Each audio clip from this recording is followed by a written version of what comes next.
गंवार जिठानी modern देवरानी। अर्पिता की शादी राकेश से तय होती है, जो एक सरकारी नौकरी करता था। अरे चाची, अर्पिता इतनी सुंदर, पढ़ी लिखी और मॉडर्न लड़की है, फिर कहाँ आप इसकी शादी ऐसे घर में कर रही हैं? अरे लड़का सरकारी नौकरी करता है, इंजीनियर है, खूब कमाता है, खूब मेहनत की है लड़के ने इस नौकरी के लिए। अर्पिता भी राकेश को पसंद नहीं करती थी, लेकिन पिता ने हाँ कर दिया तो शादी के लिए मन मारकर तैयारी कर रही थी। हाँ माँ, चाची ठीक ही तो कह रही हैं। पता है मेरी सहेलियों के पति कितने मॉडर्न हैं। अरे देख बेटा, तू मॉडर्न है ना, वो पढ़ने लिखने वाला गांव का होनहार लड़का है, तू जैसा रखेगी रहेगा। अब तक कोई उसकी केयर करने वाला नहीं था, है तो सिर्फ एक भाई भाभी, और माँ पिता तो गांव में ही रहते हैं। अर्पिता का मुंह बन जाता है। वो पिता के फोन से राकेश का नंबर लेकर उसे मिलने के लिए बुलाती है। आज तो मैं उसे साफ साफ मना कर दूंगी, मुझे नहीं करनी शादी। शक्ल देखी है ना, कपड़े पहनने का तरीका है ना बोलने का।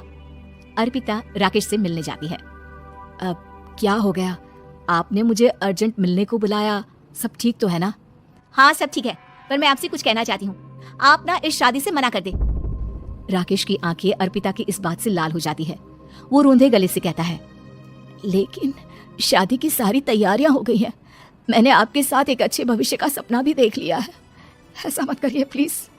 माँ पिता के अलावा मैंने किसी को दिल से अपना माना है तो वो आप ही है। देखिए, मुझे आपसे कोई समस्या नहीं है, लेकिन आप मेरे जैसे नहीं है। मैं मॉडर्न लड़की और आप। मैं आपसे वादा करता हूँ, जब तक आपके लायक नहीं बन जाता मैं कभी आपसे बीवी का हक नहीं मांगूंगा। अर्पिता राकेश का प्यार देखकर पिघल जाती है और शादी के लिए हाँ कर देती है। दोनों की शादी हो जाती है, लेकिन शादी के बाद राकेश की भाभी, जो कि पूरी देहाती थी, ए राकेश, उठ, जब पानी भर कर ला, और तेरी बीवी को बोल के चूल्हा लगा दिया है, रोटी बना ले। क्या है ये सब, और तुम्हारी भाभी इस तरह चिल्ला क्यों रही है? क्या करूं, भाभी ही खाना बनाती है और मुझे पढ़ने के लिए इस घर में रखा, तो मैं घर का सारा काम कर देता हूँ। अब तुम आ गई हो, अपने तरीके से देख लो। ये मकान तो तुम्हारे पापा ने बनवाया था ना शहर में, ताकि बेटा पढ़ाई कर सके। हाँ, पर भाभी ही पूरे घर में रहती है। ठीक है, देखो अब। अर्पिता बाहर जाती है। सूट पहनी अर्पिता को देखकर जेठानी का पारा हाई हो जाता है। ए शहर की हीरोइन, यहाँ ना चलेगा ये सब, समझी? साड़ी पहनो साड़ी, वो नारंगी वाली निकाले हैं तुम्हारे लिए, जिसमें हरे रंग का फूल बना है, और सीधे पहुंचो रसोई में। मेरे आगे नहीं चलेगा ये सूट बूट का नाटक, समझी? देखिए भाभी, आप बड़ी हैं, आपने राकेश की पढ़ाई में मदद की, लेकिन ये मकान इनके पिताजी का है, तो मैं अपना पोर्शन अलग कर रही हूँ। मैं आज से आपके साथ नहीं रहूंगी। जेठानी का तो मानो पारा ही हाई हो जाता है। और ऐसा कैसे नहीं रहेगी? हाँ, और कौन बोला कि राकेश अलग हो जाएगा? वो अपने भाई के बिना नहीं रहता। आज देखिए तो, देखिए कल के आई छोरी क्या बोल रही है। राकेश के साथ बात हो गई है, मैंने ऊपर का हिस्सा राकेश को दे दिया है, उसकी अपनी जिंदगी शुरू हो रही है, तो अच्छा है ना कि अब रसोई भी अलग हो जाए। अर्पिता राकेश की ओर फक्र से देखती है कि उसने अर्पिता के लिए स्टैंड लिया। अर्पिता बाजार में जाकर सारा रसोई का सामान ले आती है। पिता के दिए सामान से घर सजाती है और अपने तरीके से पूरे घर की सजावट करती है। शाम को राकेश ऑफिस से आता है। कुर्ता पैजामे में राकेश को देखकर, अरे ये क्या पहना है? भाभी सिलती है ना कुर्ता, मैं सारी कमाई भाभी को ही दे देता हूँ। लेकिन अब ना बीबी को देना होगा, क्योंकि भैया भी अच्छी नौकरी करते हैं। भाभी अपने पति का पैसा संभाले और मैं अपने पति का पैसा संभालूंगी। तभी भाभी आ जाती है। अरे देखो, बहुत हो गया। हाँ, अलग रहने तक तो ठीक था, लेकिन पैसा हम एक फूटी कौड़ी नहीं देंगे। बचपन से तुम्हारे पति को हमने पाला है, उसका हिसाब दो। अच्छा, हिसाब चाहिए? कितना पढ़ी है आप जो आपको हिसाब चाहिए? बड़े भाई हैं उनकी, जिन्होंने उन्हें पढ़ाया लिखाया, वो हिसाब मांगेगी तो जरूर दे दूंगी भाभी। अरे देख, हाँ, अगर तूने पढ़ाई की है तो मैं भी अंगूठा छापना हूँ। अरे 5 की रात तक पूरी पढ़ाई की है, समझे? वैसे भी कल इन लोगों के माँ बाबूजी आ रहे हैं गाँव से, वही लोग ठिकाने लगाएंगे तुझे। अगले दिन सास ससुर आते हैं, दोनों बहुत ही सीधे लोग। अच्छा किया जो ऊपर के हिस्से में राकेश की गृहस्थी लगा दी, अब दोनों बेटे अपना अपना देख ले। छोटी बहू कहाँ है? अरे बहुत ही चालाक है माँ जी, ऐसी जबान चलाती है जैसे दर्जी कैंची चलाता हो। वैसे बहू तुम भी कम नहीं थी। और सुनाओ।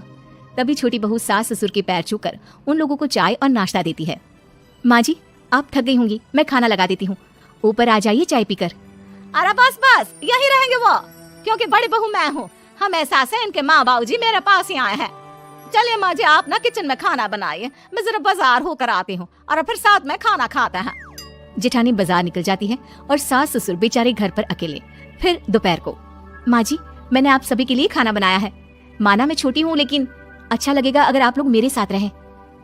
वैसे भी यहाँ है कौन बेटा, चलो ऊपर राकेश के पास ही चलते हैं। सास ससुर दोपहर का खाना खाकर वहीं आराम करने लगते हैं कि जेठानी आ जाती है। अरे वाह, ये तो वही बात हुई ना, कल की आई को पूरा परिवार और हम अकेले के अकेले। भाभी देखिए, परिवार में प्यार से रहा जाता है, ना कि चालाकी से। अम्मा खाना कैसे बनाती, पहले ही गांव से थक कर आई हैं। हाय रे दया, तो मैं का बाजार से ऐस करके आ रही हूँ। अरे भूख के मारे मेरा सर दर्द हो रहा है और यहाँ मेरी फिक्र कौन करेगा। अरे तो किचन में खाना है, लगा देती हूँ मैं भाभी। बड़ी बैठकर खाना खाती है और शाम को जब राकेश घर आता है। अरे राकेश, तू तो पूरा हीरो लग रहा है इन कपड़ों में। ऐसे कपड़े पहले क्यों नहीं पहनता था? राकेश बीबी की तरफ देखता है और फिर कहता है, माँ पहले पहनाने वाली नहीं थी ना। हाँ हाँ, और हम जो हाथ से सिल कर कुर्ता पहनाते थे उसका का? अरे तुम्हारे भैया तो आज भी पहन रहे हैं। तभी अर्पिता सास के लिए कपड़े और ससुर के लिए शर्ट पैंट ला कर देती है। उन लोगों को फ्रिज से ठंडा पानी और टीवी में फिल्म दिखाती है। अरे कब से इनको बोल रहे हैं कि फ्रिज वाले आओ, लेकिन ये है कि मानत ही ना है। बहू अब तो तुम ही समझाओ ससुर जी को।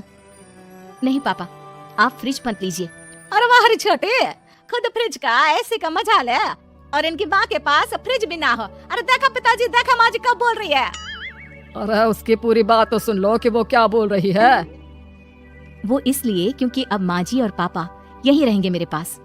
घर को घर सिर्फ मॉडर्न या गांव की सोच नहीं बल्कि संस्कार बनाते हैं भाभी, और संस्कार अच्छे हो तो सब सही हो जाता है।